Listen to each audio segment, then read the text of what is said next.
कहानी की शुरुआत होती है और हमें एक आवाज सुनाई देती है। हमें अरबों साल पहले जिंदगी दी गई, तो हमने उसका क्या किया। अब हम लूसी नाम की एक लड़की को देखते हैं जो अपने दोस्त के साथ खड़ी थी। वो उसको एक बैग दिखाता है और कहता है तुम्हें ये उस होटल के अंदर जाकर एक आदमी को देकर आना होगा, जिसके बदले में हमें $1000 मिलेंगे। लूसी कहती है इतने कम पैसों में मैं ये काम नहीं करूंगी। जब लूसी उसे मना कर देती है तो अब वो उस सूटकेस को एक हथकड़ी के साथ लूसी के हाथ पर बांध देता है और उसे अंदर जाने का कहता है। उसे भी अब अपने दोस्त की बात को मानना पड़ता है। वो होटल के अंदर आ गई थी और रिसेप्शन पर आकर उस आदमी के बारे में पूछती है जिसका नाम मिस्टर जैंग था। तभी वहाँ पर कुछ लोग आते हैं जो लूसी के दोस्त को होटल के दरवाजे पर ही गोली मार देते हैं और लूसी को पकड़कर अपने साथ एक होटल के कमरे में ले आए थे। वहीं पर मिस्टर जैंग आता है जिसके हाथ खून में भरे हुए थे। वो आकर अपने हाथ धोता है और लूसी से पूछता है बताओ इस सूटकेस में क्या है। लूसी उसे देखकर घबरा गई थी और रोने लगती है। कहती है मैं नहीं जानती इसमें क्या है, मुझे तो सिर्फ मेरे दोस्त ने आपको ये सूटकेस देने का कहा था। अब वो उस सूटकेस का कोड बताकर चुप जाते हैं और लूसी से उसे खोलने का कहते हैं। वो पूछती है क्या है इसमें, कोई बॉम्ब है। जैंग कहता है हो सकता है, मुझे तुम्हारे दोस्त पर बिल्कुल भरोसा नहीं, वो कुछ भी कर सकता है। लूसी को बहुत डर लग रहा था, वो उसे खोलने से मना कर देती है। जैंग के आदमी जब उस पर गन करते हैं तो बेचारी डर कर कहती है वेट रुको मैं खोलती हूँ। अब वो उस सूटकेस को कोट लगाकर जब खोलती है तो उसमें से 4 नीले कलर के पैकेट्स मिलते हैं जो किसी तरह का ड्रग था। अब उस ड्रग को टेस्ट करवाने के लिए जैंग के लोग एक आदमी को लाते हैं। जब वो उस ड्रग को सूंघता है तो वो अजीब अजीब हरकतें करने लगता है और जोर जोर से हंस रहा था। जैंग को उस आदमी की बात बिल्कुल पसंद नहीं आती। वो लूसी के सामने ही उसे गोली से मार देता है। अब जैंग लूसी से कहता है मैं तुम्हें एक जॉब नौकरी देना चाहता हूँ। लूसी कहती है नहीं मैं कोई जॉब नहीं करना चाहती, मुझे बस यहाँ से जाने दो। तभी जैंग का एक आदमी लूसी को जोरदार मुक्का मारता है जिससे वो बेहोश हो गई थी। इसके बाद हम एक प्रोफेसर को देखते हैं जो अपने लेक्चर में सभी सुनने वाले लोगों को बता रहे थे कि जमीन पर रहने वाला हर जानवर अपने दिमाग का 3% हिस्सा ही इस्तेमाल कर पाता है, मगर इंसान इन चीजों में सबसे आगे है जो अपने दिमाग का 10% हिस्सा इस्तेमाल करता है। मगर डॉल्फिन मछली इंसानों से भी आगे है, वो अपने दिमाग का 20% हिस्सा इस्तेमाल करती है, यानी कि वो इंसानों से ज्यादा ज़हीन है। पर प्रोफेसर कहती है अगर कोई इंसान अपने दिमाग का 20% इस्तेमाल कर ले तो पूरी तरह से वो अपने जिस्म पर काबू पा सकता है, और अगर इंसान का दिमाग 40% तक काम करना शुरू कर दे तो वो सामने वाले इंसान को भी कंट्रोल में कर सकता है। वहीं पर ऑडियंस में बैठा एक लड़का पूछता है सर अगर कोई इंसान अपने दिमाग का 100% इस्तेमाल कर ले तो क्या होगा। प्रोफेसर कहते हैं इस बारे में तो मैं खुद भी नहीं जानता कि तब क्या होगा। उधर जब लूसी को होश आता है तो उसके पेट पर पट्टियां बंधी हुई थी और उसे दर्द हो रहा था। उसे लगता है शायद इन लोगों ने उसके जिस्म का कोई हिस्सा निकाल लिया है। जब वो बाहर जाने लगती है तो उधर कुछ लोग आते हैं जो उसे पकड़कर अपने साथ ले गए थे। वो उसे जैंग के सामने ले आते हैं। लूसी वहाँ पर उनसे पूछती है कि तुमने मेरे साथ क्या किया है, बताओ मुझे। तभी वहाँ पर एक डॉक्टर कहता है फिक्र नहीं करो, हमने तुम्हारे साथ ऐसा कुछ नहीं किया, बस तुम्हारे पेट को काट कर उसमें ड्रग्स के पैकेट को रख दिया है। अब वहाँ पर 3 और आदमियों को भी लाया जाता है जिनके पेट में इसी ड्रग को रखा गया था। दरअसल इन चारों को ये ड्रग अलग अलग जगह पर डिलीवर करना था और अगर इनमें से किसी ने भी चालाकी करने की कोशिश की तो इनकी फैमिलीज को मार दिया जाएगा। जैंग के आदमी इन लोगों के मुंह पर कपड़ा डालकर इन्हें ले जाते हैं। इसके बाद लूसी खुद को एक बंद कमरे में पाती है जहाँ पर वो आदमी था जिसके लिए लूसी उस ड्रग को लेकर आई थी, मगर वो उसके साथ बदतमीजी करने की कोशिश करता है। जब वो उसे मना करती है तो वो आदमी अब लूसी को मारने लगा था। वो उसे नीचे गिराकर उसके पेट में जोर जोर से टांगे मारता है, जिस वजह से लूसी के पेट में जो पैकेट था वो फट जाता है और ड्रग उसके खून में शामिल हो गया था। उस ड्रग के खून में शामिल होने की वजह से लूसी के जिस्म में अजीब होने लगा था, वो तड़पने लगती है और उसका जिस्म हवा में उड़ रहा था।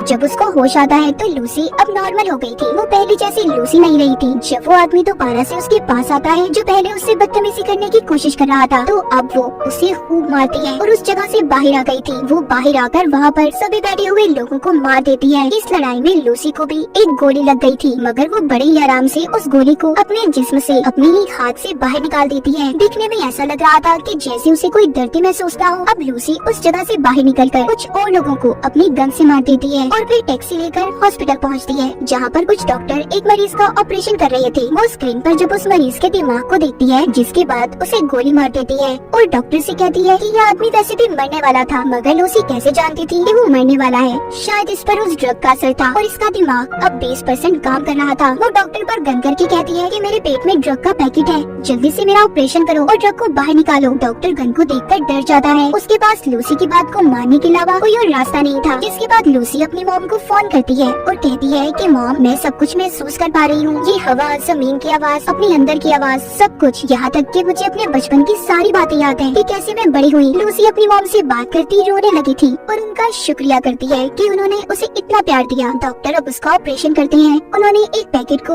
उसके पेट से बाहर निकाल लिया था कि इतना सारा CPH4 ड्रग, वो भी इतनी मिकदार में। डॉक्टर ये सोचकर हैरान और परेशान थी कि लूसी के जिस्म में अगर ये ड्रग शामिल हो गया है तो वो अब तक कैसे जिंदा है। लूसी डॉक्टर से कहती है कि मैं ज्यादा देर जिंदा नहीं रह सकती। वो अब ठीक होकर जैंग के पास वापस जाती है और उसके सभी आदमियों को एक एक करके मार देती है। फिर उसके बाद वो जैंग के पास जाकर उसके दोनों हाथों में चाकू को मारकर उससे पूछती है कि मुझे बताओ बाकी के आदमी कहाँ पर हैं जिनके पेट में तुमने ड्रग को रखा था। मगर जैंग जब उसको कोई जवाब नहीं देता तो वो अब उसके दिमाग को पढ़ने लगती है, जिससे लूसी को उन आदमियों की लोकेशन के बारे में पता चल गया था जहाँ पर उन्हें भेजा गया था। दरअसल लूसी का दिमाग उस ड्रग की वजह से हद से ज्यादा काम कर रहा था। वो यहाँ तक ये भी देख सकती थी कि कैसे दरख्त जमीन से उगते हैं और कैसे अपनी खुराक लेते हैं। अब लूसी अपनी एक दोस्त के घर जाती है जहाँ पर वो उसका लैपटॉप इस्तेमाल करके उस प्रोफेसर के बारे में पता करती है जो हमने कहानी के शुरू में देखा था, जो दिमाग के ऊपर लेक्चर दे रहे थे, जिनका नाम सैमुअल था, जो पिछले 20 सालों से इंसानी दिमाग के ऊपर रिसर्च कर रहे थे। वो उनके बारे में सब पता करके उन्हें कॉल करती है। लूसी उन्हें बताती है कि मैंने आपकी वेबसाइट पर 7000 पेजेस को पढ़ लिया है, मैंने पूरी रिसर्च पढ़ी है जो मुझे जुबानी याद है। लेकिन प्रोफेसर सैमुअल को उसकी बातों पर जरा भी यकीन नहीं था। तभी अगले ही पल लूसी प्रोफेसर सैमुअल की टीवी स्क्रीन पर होती है क्योंकि उसने अपने दिमाग का 28% इस्तेमाल कर लिया था। वो अब सभी इलेक्ट्रॉनिक्स चीजों को कंट्रोल में कर सकती थी। लूसी उन्हें बताती है आपने अपनी रिसर्च में जो कुछ भी लिखा है सब कुछ सही है, मेरे दिमाग में बहुत सी बातें हैं, मैं इनका क्या करूं, मैं बहुत कुछ जानती हूं। तो प्रोफेसर सैमुअल कहते हैं फिर तो तुम्हें ये सब बाकी लोगों को भी बताना चाहिए। लूसी अब प्रोफेसर सैमुअल से मिलना चाहती थी। सबसे पहले वो बेस बदलकर एयरपोर्ट पर जाती है जहाँ पर उसे वो आदमी मिलते हैं जिनके पेट में जैंग ने ड्रग्स को रखवाया था। वो इस बारे में पुलिस को बता देती है और साथ ही उनके स्क्रीन पर उनकी तस्वीरों को भी भेज दिया था। पुलिस जिसके बाद अपना काम शुरू करती है और उन लोगों को पकड़ लेती है। लूसी ने अब अपने दिमाग का 40% इस्तेमाल कर लिया था। उसके जिस्म में जो सेल्स थी वो टूटने लगते हैं और उसकी चीजें जल रही थी। वो सबसे छुपकर खुद को वॉशरूम में बंद कर लेती है और जल्दी से ड्रग के पैकेट को निकाल कर लेने लगी थी, जिसको खाते ही वो बेहोश हो जाती है। जब उसको होश आता है तो वो खुद को हॉस्पिटल में पाती है। वो अपने दिमाग का अब 50% इस्तेमाल कर पा रही थी। वहाँ पर पुलिस भी आ जाती है जो लूसी को गिरफ्तार करने आई थी। मगर लूसी अपनी ताकत का इस्तेमाल करती है। उसने इंस्पेक्टर के अलावा वहाँ पर जितने भी पुलिस वाले थे सबको बेहोश कर दिया था। जैसे कि प्रोफेसर सैमुअल ने बताया था कि जब इंसान 40% से ज्यादा अपने दिमाग का इस्तेमाल करेगा तो वो दूसरों पर भी काबू पा सकता है। और लूसी के साथ भी ऐसा ही हो रहा था। उसके साथ ऐसा इसलिए था कि जैसे जैसे वो ड्रग की मिकदार को अपने जिस्म में बढ़ा रही थी उसका दिमाग ज्यादा से ज्यादा काम कर पा रहा था। उधर वो लोग जो पकड़े गए थे उन्हें हॉस्पिटल ले जाया जाता है ताकि उनके पेट से ड्रग को निकाला जा सके। लूसी भी अब इंस्पेक्टर के साथ हॉस्पिटल में पहुंच जाती है। हम यहाँ पर देख पाते हैं कि लूसी के दिमाग की ताकत इतनी बढ़ गई थी कि अब वो सारे शहर की फोन कॉल्स को भी सुन पा रही थी। तभी उसे पता चलता है कि जैंग के लोग भी हॉस्पिटल में पहुँच गए हैं। लूसी भी अब जल्दी से हॉस्पिटल पहुँचती है। वहाँ पर जैंग के लोग पहले ही मौजूद थे जो उस पर गन तान कर खड़े हो जाते हैं। मगर लूसी के सामने वो ज्यादा देर तक टिक नहीं पाती। वो उन्हें हवा में किसी शॉपर की तरह उड़ा देती है और उनके हथियार छत पर किसी मकनातीस की तरह चिपक गए थे। वो अपने सामने आने वाले एक एक आदमी को दूर करती है जो दीवार में जाकर लगते हैं और दीवार में भी सुराख हो गए थे। लूसी अब उनसे वो बैग लेती है जिसमें ड्रग था जो इन्होंने यहाँ से डॉक्टर से लिया था। वो भी इंस्पेक्टर को अपने साथ चलने का कहती है। उसने जो इतना सब देख लिया था वो लूसी से कहता है मुझे लगता है कि तुम्हें मेरी मदद की जरूरत नहीं होगी आगे। वो उस इंस्पेक्टर के पास आती है और कहती है तुम मेरे लिए एक रिमाइंडर की तरह हो जिसे मैं हमेशा याद रखना चाहती हूँ, चलो मेरे साथ चलो। वो उसे लेकर अब प्रोफेसर सैमुअल से मिलने के लिए निकल जाती है। मगर जैंग ने उसे जाते हुए देख लिया था। वो भी अब अपने आदमियों के साथ उसका पीछा करता है। वहीं पर हम प्रोफेसर सैमुअल को देखते हैं जिन्होंने सभी उन डॉक्टर्स और प्रोफेसर्स को बुला लिया था जो अपनी अपनी रिसर्च में माहिर थे। वहाँ पर अब लूसी भी आ गई थी। प्रोफेसर सैमुअल सबको लूसी से मिलवाते हैं। सभी मिलकर काफी हैरान थे मगर एक प्रोफेसर को लूसी पर शक था। वो अब उसको पकड़कर उसके बारे में बताती है। कहती है कि जब तुम्हारी बेटी 6 साल की थी तो उसकी मौत कार एक्सीडेंट की वजह से हुई। ये सुनकर वो हैरान हो गए थे क्योंकि इस बारे में आज तक कोई भी नहीं जानता था और इसी वजह से सभी लूसी पर यकीन करने लगे थे। वो सभी को वहाँ पर वो जानकारी देने लगती है जिसके बारे में वो सब कुछ जानती थी। वो अपने जिस्म में म्यूटेंट्स को भी बदलने लगती है। कभी उसका हाथ किसी चुड़ैल की तरह खतरनाक तो कभी एक हाथ को वो 2 हाथों में बदल रही थी। ये देखकर सभी हैरान थे। लूसी कहती है कि हमें हमेशा सिखाया गया है 1+1 2 होते हैं, दरअसल नंबर होते ही नहीं है। ये नंबर्स तो इंसान ने खुद को समझाने के लिए बनाए हैं ताकि उन्हें चीजें आसानी से समझ आ जाए। प्रोफेसर सैमुअल कहते हैं कि अगर दुनिया मैथमेटिक्स रियाजी पर नहीं चलती तो फिर कैसे चलती है? लूसी उन्हें समझाती है कि एक गाड़ी है जो बहुत तेज चल रही है और चलते चलते वो इतनी तेजी से चलने लगी कि दिखना ही बंद हो जाए। वो नजर तो नहीं आएगी पर चल रही होगी। असल में सिर्फ एक वक्त ही जरूरी है। टाइम, वक्त के बगैर हमारा कोई वजूद नहीं। तभी वहाँ पर जैंग और उसके लोग आ जाते हैं। उन्होंने बिल्डिंग को चारों तरफ से घेर लिया था। इंस्पेक्टर लूसी से कहता है हम ज्यादा देर तक उनको नहीं रोक पाएंगे। लूसी अब अपने जिस्म में MPH-4 ड्रग की ड्रिप्स को लगवा लेती है जो कि हॉस्पिटल से लेकर आई थी। वो प्रोफेसर को कहती है कि मैं एक कंप्यूटर बनाऊंगी और अपनी सारी जानकारी उसमें महफूज कर दूंगी, फिर जिसके बाद आप उसे एक पेन ड्राइव में स्टोर कर लेना जो आगे की जिंदगी में इंसानों की भलाई के लिए काम आ सकता है। प्रोफेसर जानते थे कि इतनी ज्यादा ड्रग्स की डोज लेने के बाद लूसी बच नहीं पाएगी। लूसी भी इस बात को जानती थी मगर अब वो खुद को सेक्रीफाइस कुर्बान करने के लिए तैयार थी। वो अपने दिमाग के 70% हिस्से को इस्तेमाल करती है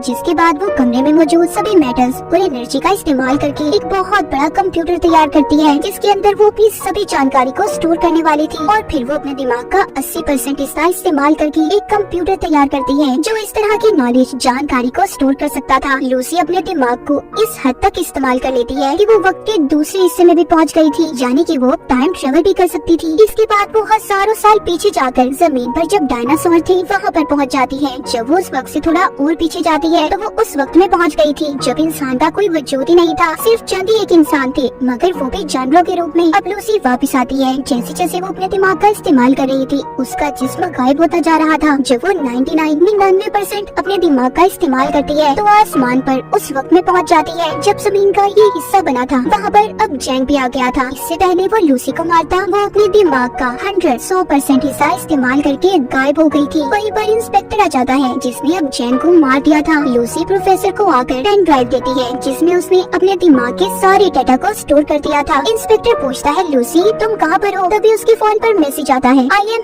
एवरीवेयर, मैं हर जगह पर हूँ। कहानी के आखिर में हम वही आवाज को सुन पाते हैं जो हमने कहानी के शुरू में सुनी थी कि अरबों साल पहले हमें जिंदगी दी गई मगर हमने उसके साथ क्या किया, क्या समझा अपनी जिंदगी को। हमें एक बहुत ही एडवांस कंप्यूटर दिया गया है और वो है हमारा दिमाग, मगर हम पैसे कमाने के लिए अपने जिस्म का तो इस्तेमाल करते हैं मगर अपने दिमाग को कोई समझ पाता है। और इसी के साथ इस मूवी की कहानी यहीं पर खत्म हो जाती है।